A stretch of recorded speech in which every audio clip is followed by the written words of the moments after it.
Hi everyone and welcome to this training session. In this session we're going to take a focus on objects of reference, which is an intervention that's a really powerful communication tool, and it's used to support individuals with learning difficulties and or communication needs. We use objects of reference as the foundational level of symbolic understanding, which we will look at a little bit later, and we use it to help with children and adults' understanding and their expression. So some of you may have heard of this before and may be really familiar with it, which is fantastic, and for others this might be completely new, and that's absolutely fine. So this session has specifically been developed for Rugeley School, and I really kindly ask that we don't share the content and materials externally. So let's explore how objects of reference can make a meaningful difference in communication and learning. Okay, so let's take a quick look at the objectives of today's training. So by the end of this session, we aim to have a clear understanding of what objects of references are and how they can be used to support communication. We'll also explore how to implement these across different settings, so whether that's in the classroom or at home or in the wider community.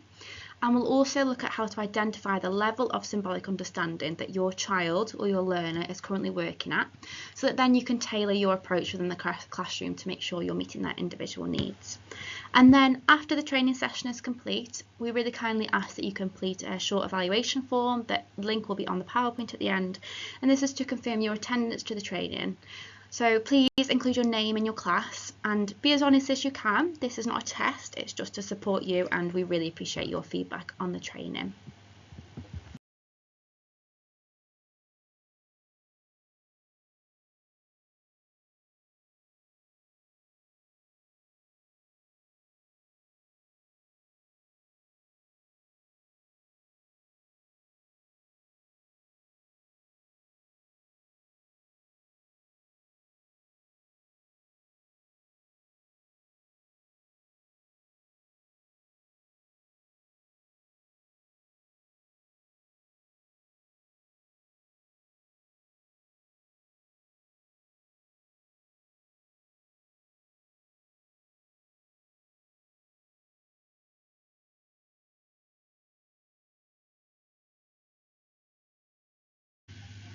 Okay, so this slide is perhaps the most trickiest slide because we're going to be looking at the theory behind objects of reference.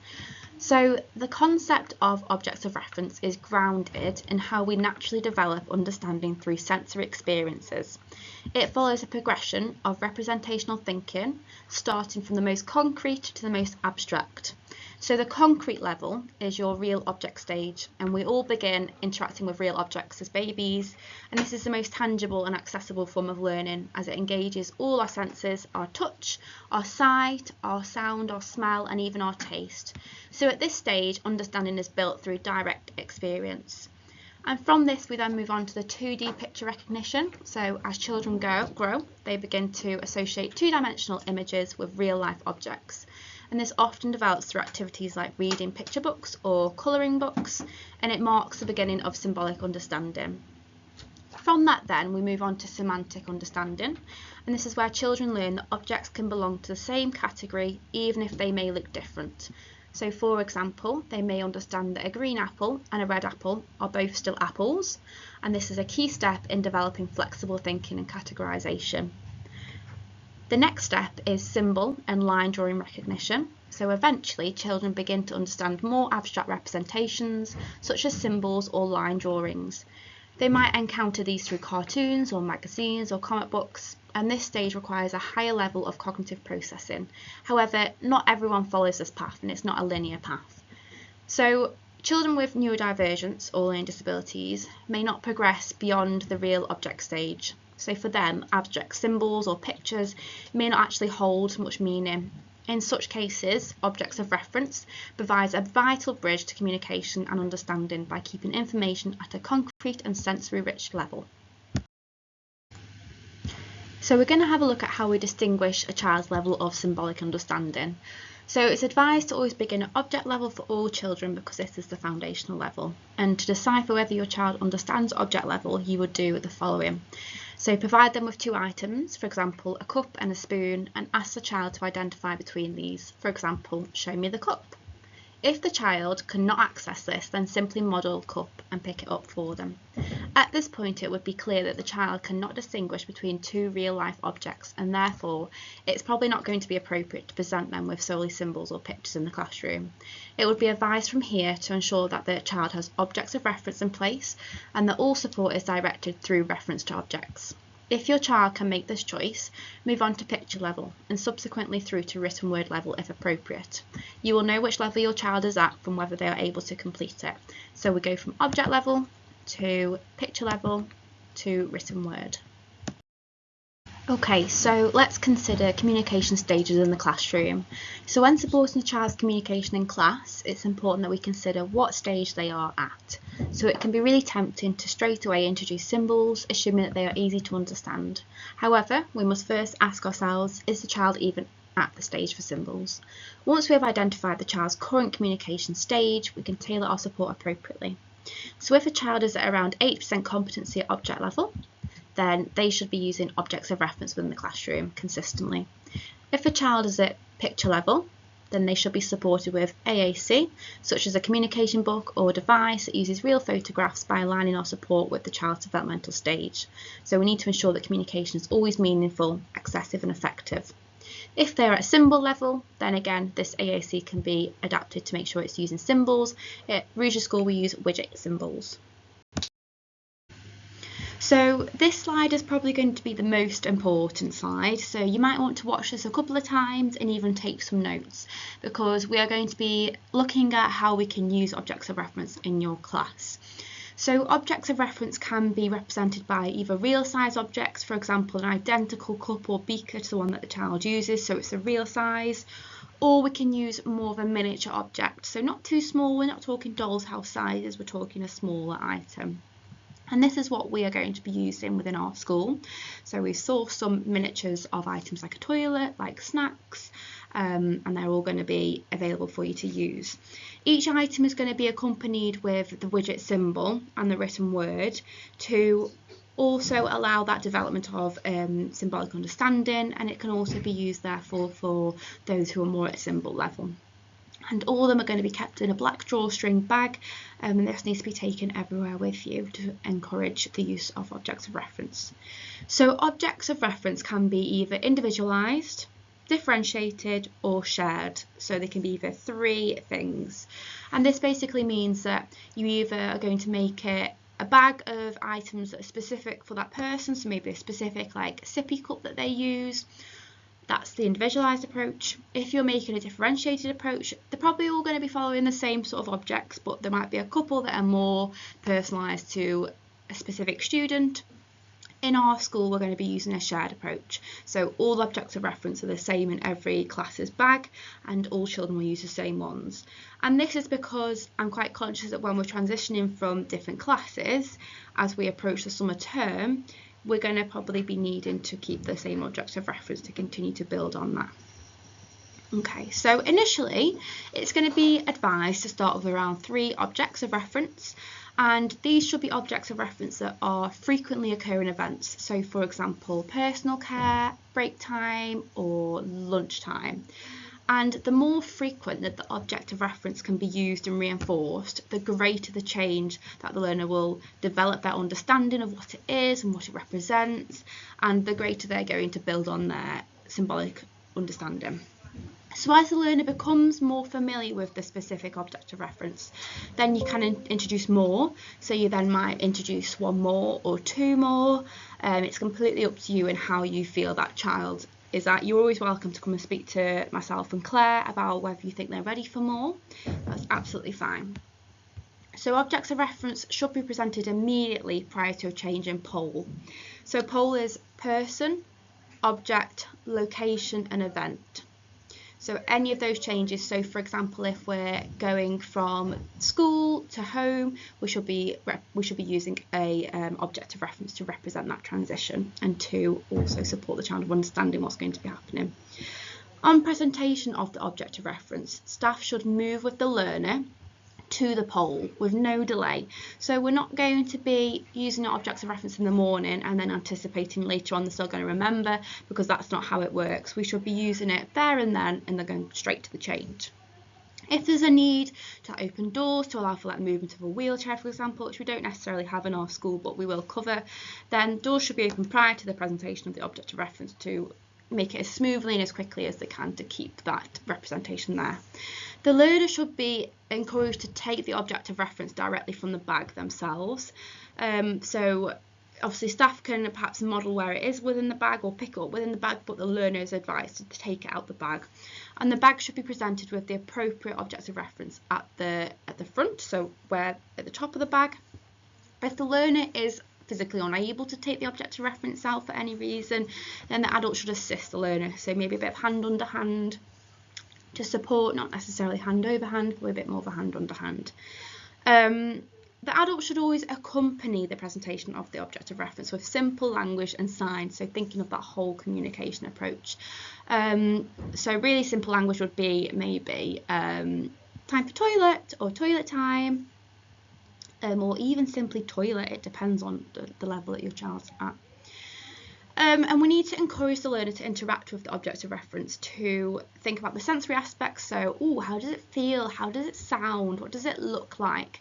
Because that helps the child in developing all those semantic areas of the object. So if we think about our semantic feature analysis, which is a model that you might want to look at, the child needs all those areas to build up that connection in their brain.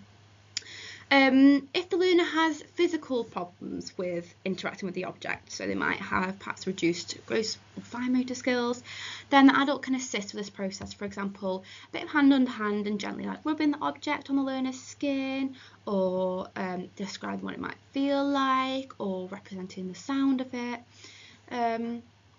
It's really important that as when we see the object of reference, we also feel it and explore the sensory side of things. Okay, so where possible, the adult should allow the learner to lead the way to the pole on presentation of the object of reference. So does the learner demonstrate an understanding with this of where he or she is going?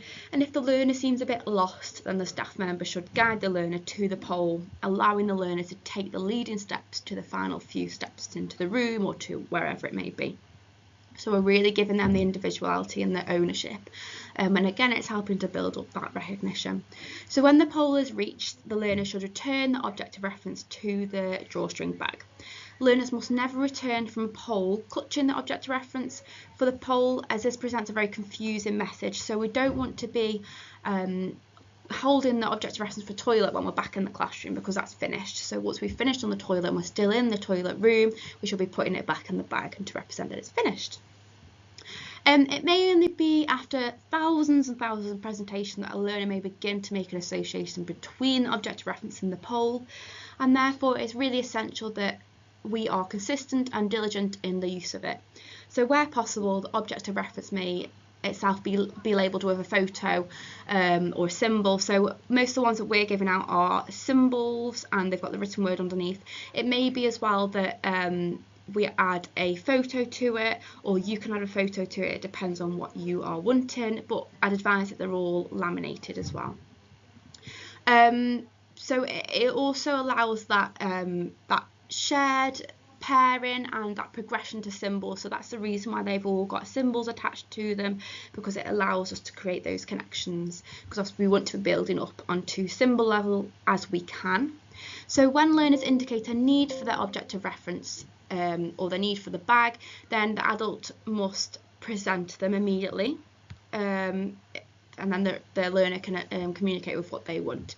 They should move to the pole or provide the requested object or event as quickly as able, and the object of reference, as we said, should then be returned back to the bag as the normal procedure. So once the object of reference has been fully established, then they should be used to give the learner an element of choice in their day. So once they understand what each object represents, they may be able to indicate a choice, perhaps through eye contact or reaching.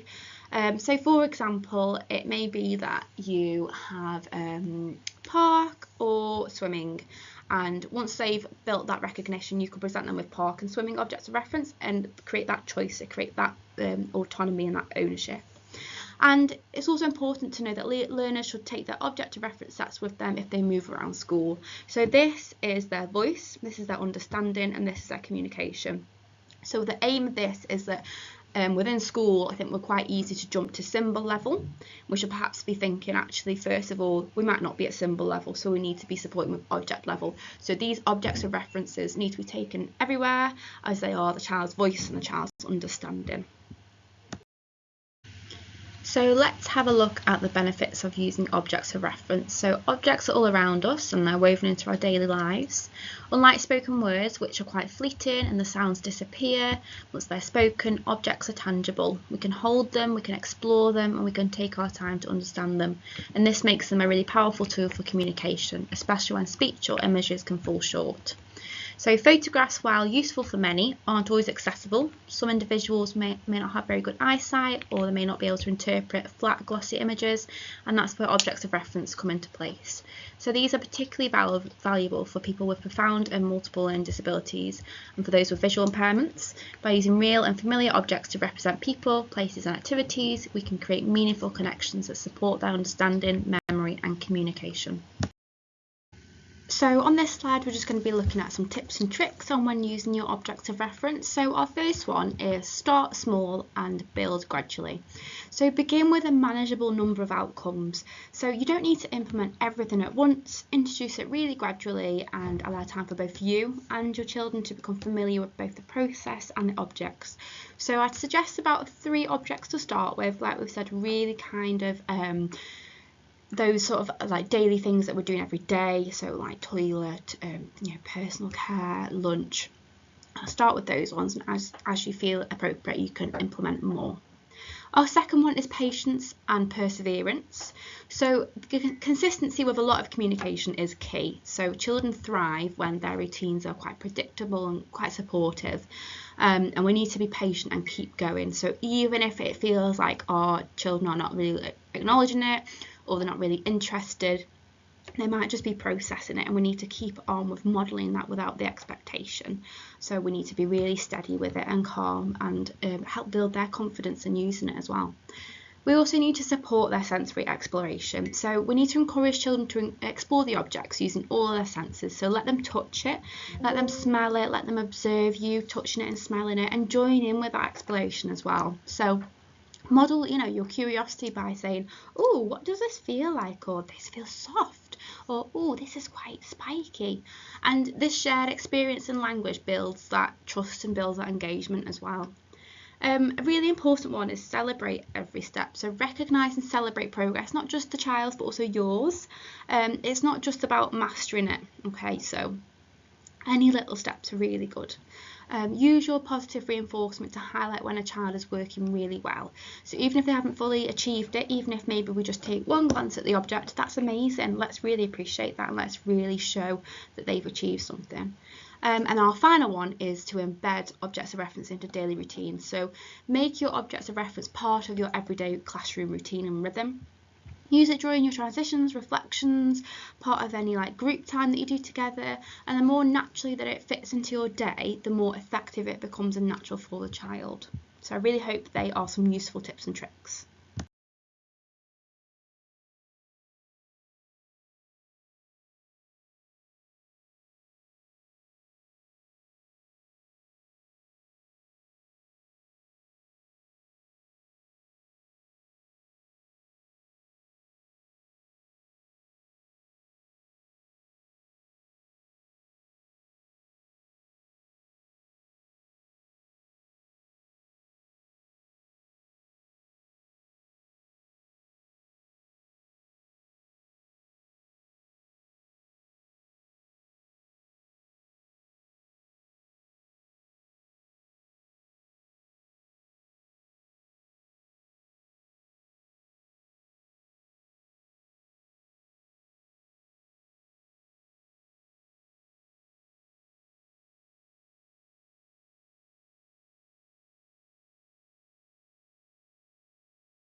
So we're going to just have a look at your responsibilities as staff with the use of object of reference.